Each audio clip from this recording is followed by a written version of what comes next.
Lahat tayo gusto natin to, tama? Sino hindi gusto? Lahat tayo gusto, tama? Yes, sir. Pero ang problema, ayaw nyo to.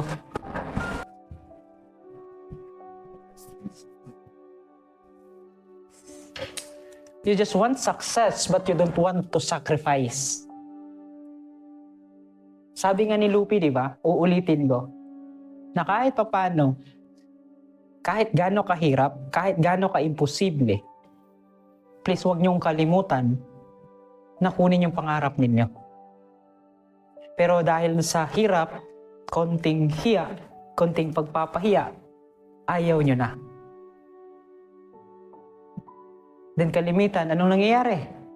Pag hindi nyo to nakukuha, anong gagawin ninyo? Nagre-reklamo kayo. At ang pinakadalasan pa talaga, kung sino yung hindi nakakakuha nito, sila yung taong humihila sa taong nakakakuha nito. So what I'm saying is, please, bawat success na gusto ninyo, may kaakibat na sakripisyo. So bakit may sinasabi, sir? Because mamaya, yung activity ninyo, medyo mahirap siya. It is because kailangan nyong mag-isip.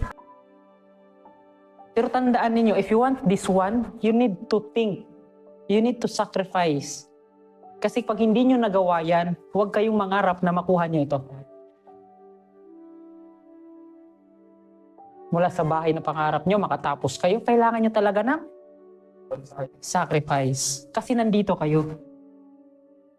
So between success and you, mayroong nakapagitna na sacrifices.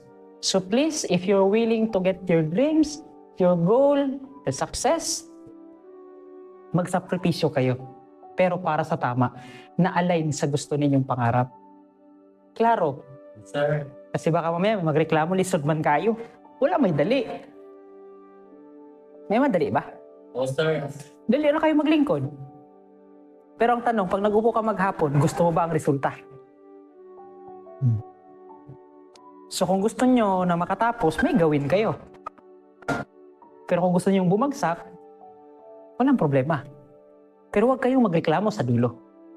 Uulitin ko, na kahit papano, kahit gaano kahirap, kahit gaano ka-imposible, please huwag nyong kalimutan na kunin yung pangarap ninyo.